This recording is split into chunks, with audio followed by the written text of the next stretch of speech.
80 number भी आ रहे हैं और के तो उतने भी नहीं आ रहे हैं, 90 आ रहे हैं। यकीन मानो दुनिया के तो मतलब माइनस में नंबर है, कुछ के 40 है, कुछ के 50 है, कुछ के 60 है। कई बच्चों को तो स्मार्ट अप्रोच आ रहा होता है कि हाँ हम अगर थोड़ा मेहनत करें तो हम ला सकते हैं, लेकिन टेस्ट देते वक्त में यकीन मानिए आप उस चीज का रिस्क भी नहीं लेते। जिस इंग्लिश को सॉल्व करने में 10 से 12 मिनट लगते हैं, मैंने उसमें 20-20 मिनट दिए। PQRS क्या हो रहा है पता नहीं, कुछ भी टिक किए जा रहे हैं। क्लोजेस्ट क्या हो रहा है पता नहीं, कुछ भी टिक किए जा रहे हैं। कि मेरा स्कोर मुझ तक है, मुझे फर्क नहीं पड़ता, ठीक है, मुझे यहाँ पर कोई नहीं जानता। ये स्कोर की चिंता मत करो कि तुम्हारा पेपर खराब जाएगा, तुम्हारे नंबर कम आएंगे, तुम्हारे नंबर ज्यादा आएंगे, देखने वाला उसको कोई नहीं है कि जनरली हमारे पूरा फोकस होता है कि हम क्वेश्चन को पढ़ें और पढ़ने के बाद में तुरंत वहां पर लग जाए सॉल्यूशन देने। और मैं अपनी बात नहीं बता रहा हूँ, मैं आप लोगों की बात बता रहा हूँ। कई बच्चों को तो स्मार्ट अप्रोच आ रहा होता है कि हाँ हम अगर थोड़ा मेहनत करें तो हम ला सकते हैं, लेकिन टेस्ट देते वक्त में यकीन मानिए आप उस चीज का रिस्क भी नहीं लेते। छोड़ो भाड़ में जाए, जो आ रहा है पहले उससे बनाते हैं।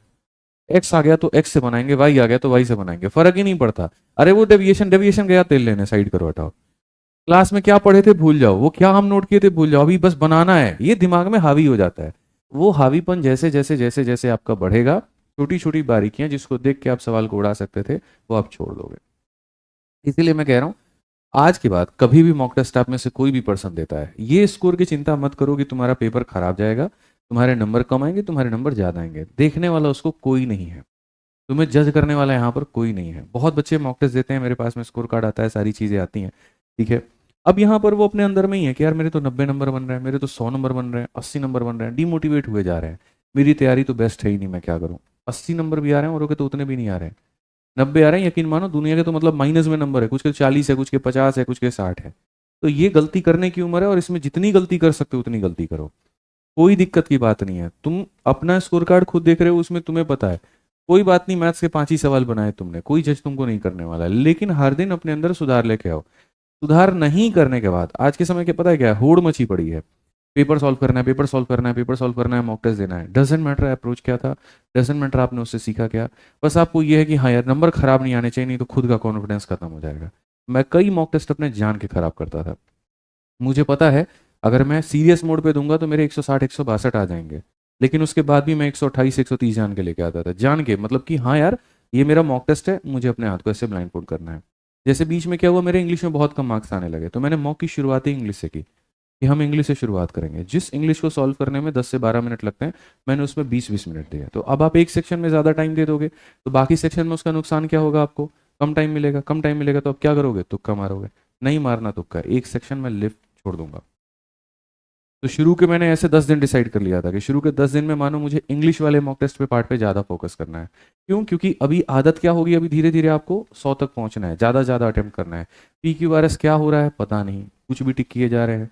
क्लोज टेस्ट क्या हो रहा है पता नहीं, कुछ भी टिक किए जा रहे हैं। लेकिन जब आप अपने आप को स्थिर कर लें कि मेरा स्कोर मुझ तक है, मुझे फर्क नहीं पड़ता, ठीक है, मुझे यहाँ पर कोई नहीं जानता। तुम्हारा नाम मान लीजिए यहाँ पर आदित्य, कुछ और नाम बदल करके तुम मॉक टेस्ट दो, किसको दिख रहा है टेक्स्ट बुक पे, ऑलिव बोर्ड के स्कोर कार्ड में कि हाँ तुम ही वो व्यक्ति हो, क्या फर्क पड़ता है उससे, बताना।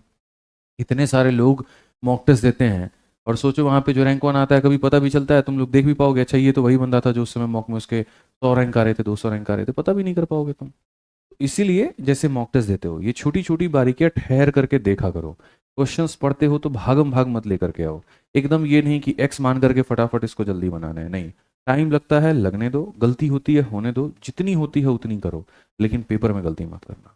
यहाँ 100 गलतियां अलाउड है, वहां एक गलती हुआ तो फिर से तुम्हारा 1 साल चला जाएगा और पूरा पूरा एक अटेम्प्ट चला जाएगा।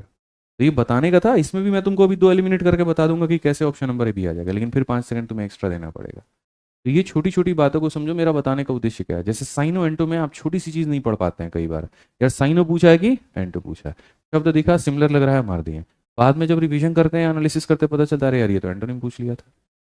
ये छोटी छोटी चीजें हैं। स्पेलिंग मिस्टेक आप देखिए, जब स्पेलिंग मिस्टेक है आपको अच्छा खासा दिख रहा है कि ये स्पेलिंग है, आप अगर ऑप्शन नहीं देखते वहां पे तो आप हो सकता था सही लिख देते हैं, ऑप्शन देखने के बाद आप कंफ्यूज हो। ये स्ट्रेटजी अपनी मॉक के दौरान बनानी पड़ती है कि मैथ्स में ऑप्शन को देख करके क्वेश्चन बनाना होता है, लेकिन इंग्लिश में स्पेलिंग मिस्टेक में ऑप्शन नहीं देखना होता, वर्ड देख करके तुरंत पेन पेपर उठा करके खुद से स्पेलिंग लिख देना होता है। अभी मैं आपको अगर खाली एक छोटा सा मतलब कोई भी एक स्पेलिंग का अगर 4 ऑप्शन यहाँ पे दे दूं, आप उसी में कंफ्यूज हो जाएंगे। तो मॉक टेस्ट देते वक्त में आज के बाद ये अपने दिमाग में डाल लो, बहुत अच्छे से दिमाग में डाल लो कि भाई ठीक है गलतियां हो रही हैं, होने देंगे, फर्क नहीं पड़ता है।